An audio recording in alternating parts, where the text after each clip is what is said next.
Buenos días. Hoy vengo a hablarles de la economía normativa y pasiva. La pasiva busca hacer una descripción de los fenómenos económicos. En ellos se evalúan las fuerzas que afectan la economía. Por su parte, la economía normativa define algunos criterios que guían las decisiones económicas. Esos dos conceptos van entrelazados entre sí. Por otra parte, la economía del mercado. La economía del mercado juega con las fuerzas del mercado a través de la información proporcionada del sistema de precios. Los agentes económicos van ajustando sus ofertas, demanda, toma de decisiones de producción, consumo, ahorro e inversiones para optimizar aquellos recursos que son escasos. Que por otra parte, la frontera de posibilidades de producción. La frontera de posibilidades de producción, o más llamado FPP, define el conjunto de combinaciones posibles de bienes y servicios que una sociedad puede producir con los recursos disponibles.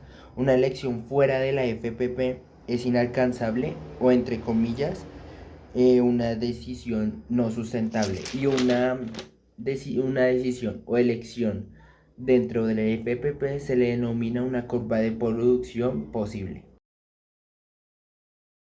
Buenos días, mi nombre es Jamie Espina.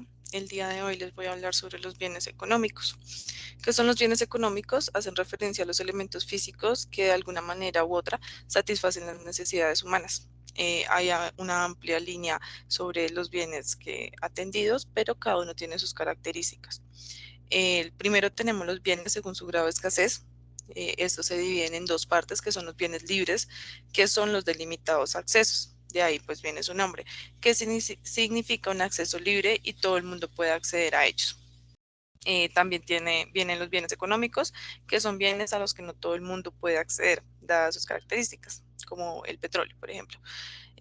También tenemos los bienes según su funcionalidad, que son los bienes de consumo, que hace estos pues son bienes que utilizamos día a día. Por ejemplo, una moto, un restaurante, ir a una casa. También tenemos los bienes de inversión sobre esta categoría, que son conocidos como bienes de capital, que son los equipos de producción, que sirven para obtener un buen beneficio posterior a ello, como son apartamentos, un trabajo, un saldo fijo en el banco guardado. También tenemos los bienes según su grado de transformación. Este se divide también en dos puntos, que son los bienes intermedios, que son los que utilizan para producir otros tipos de bienes. O sea, su vida no se acaba una vez se utilicen, sino que su ciclo se puede continuar, como lo es la harina, que nos sirve para producir arepas, que nos sirve para producir pan. Los bienes finales, que ya están preparados para ser consumidos, como el pan. También tenemos los bienes según su facilidad de acceso, que son los bienes públicos, que son más accesibles porque pertenecen a toda la sociedad. Los bienes privados, que son los menos accesibles porque solo pueden ser utilizados por sus dueños. Y los bienes de propiedad privada, que son bienes de dueños particulares, pero con destinos a ser utilizados por el público, como un hotel, un museo. También tenemos los bienes según su renta, que son bienes normales. Su demanda aumenta porque aumenta la renta de las personas. Dentro de estos bienes normales podemos distinguir otros dos tipos. Los bienes de lujo o superiores. Su demanda aumenta de manera más rápida que los que hacen la renta de los consumidores. Se da sobre los servicios del ocio, o sea, de las ganas de tener más bienes, ¿no? Los bienes de primera necesidad, que su demanda crece a un ritmo menor porque ya tiene la renta de los consumidores, como el pan. Bienes inferiores son aquellos cuya demanda disminuye, mientras que la renta disminuye, mientras que la renta de los consumidores aumenta. Esto se da porque al tener más renta, los consumidores prefieren productos de mayor calidad, por ejemplo, la comida rápida o los autos de segunda mano, entre otros. También les quiero comentar sobre la escasez, van un poco ligados. ¿Por qué? Porque la escasez es la falta de recursos necesarios para satisfacer una o más necesidades, las cuales pueden ser o no ser clave de supervivencia. Se puede considerar que los bienes en general son limitados. Es por esto que una definición clásica de la economía en la administración de recursos escasos es la escasez. mientras que los productos disponibles son finitos, las necesidades son infinitas. La que provoca la escasez, provoca la causa de demanda, bueno, la provoca la causa de demanda, que son los requerimientos de compra más grandes que lo que ya se tiene pues previsto en el estudio de las marcas o de los bienes.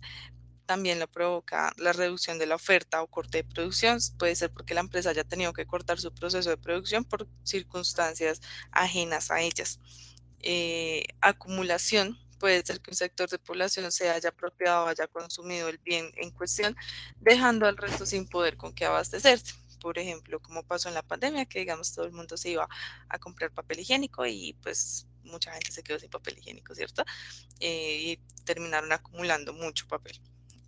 También existe la demanda por otro tipo de escasez, que es aquella artificial. Esto significa que el Estado limita la producción en masa y pues de esta forma busca proteger los derechos de la propiedad de los creadores del producto. Lo que les acabo de decir, sucede cuando las invenciones o creaciones innovadoras registran un patente, lo cual suele tener un periodo limitado, por ejemplo, 5 años o 10 años según el patente que se cree. De este modo, durante dicho plazo, solo el creador o quien adquiera el patente podrá fabricar el producto. Entonces, esto va a generar un nivel de escasez. Bueno, espero que haya quedado muy claro de cómo estas dos están ligadas, pero cada una maneja sus propios puntos.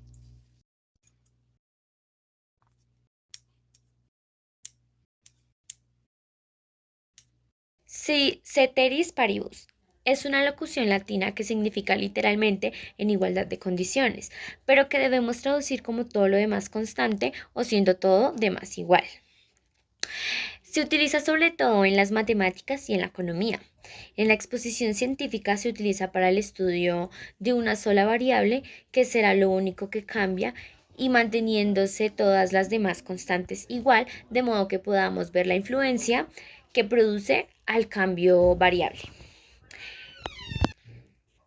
En la ciencia económica, el concepto fue traducido por un británico llamado Alfred, que realizó su trabajo en las últimas décadas del siglo XIX y a principios del siglo XX.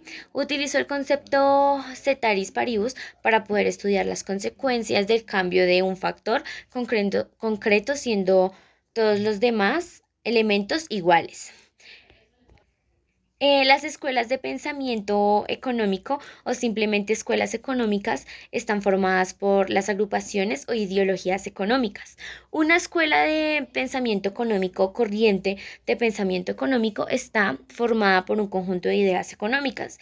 En general, las escuelas de pensamiento económico se centran en indicar cuál es la forma en que la economía debería funcionar. Es decir, cómo se supone que debería ser la economía en sí. Las principales escuelas económicas han surgido muchas, pues de esta índole. Sin duda las escuelas económicas están en continuo cambio conforme va pasando el tiempo. Van evolucionando en sí, acoplándose a la ideología o a lo que está pasando en la población o en el país. Las escuelas económicas como más resaltantes son la economía antigua y la medieval, la escuela de Salamanca, escuela mercantilista, la escuela clásica, la escuela neoclasista y la escuela de Chicago. Y por último, la escuela austriaca. El nacimiento de la economía como ciencia, bueno, estos lo estudiaron los jesuitas de la Escuela de Salamanca que establecieron las primeras teorías económicas modernas, defendiendo los beneficios de la prioridad privada a las actividades económicas.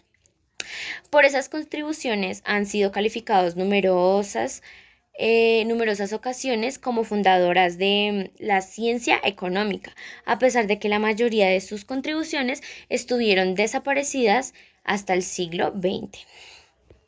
La economía como ciencia independiente fue a finales del siglo XVII, es cuando la economía se empieza a considerar ampliamente como una ciencia, después de la publicación del libro de Adam. La riqueza de las naciones, la publicación de este libro se ha llegado a calificar como el verdadero nacimiento de la economía como una disciplina científica independiente, ya que hasta entonces se englobaba dentro de la filosofía. Esta no estaba sola, sino que estaba dentro de la filosofía. Las teorías postuladas en esta época se conocen como economía clásica. En esta corriente fueron muy importantes para la economía, además de Adam, los economistas Thomas Robert, su ensayo sobre los principios de la población, y David Ricardo con sus teorías de la ventaja comparativa, la ley de los rendimientos decrecientes y la teoría sobre la contribución de renta. Todas estas teorías y todas estas investigaciones nos han ayudado a crecer con esa ciencia de la economía independiente.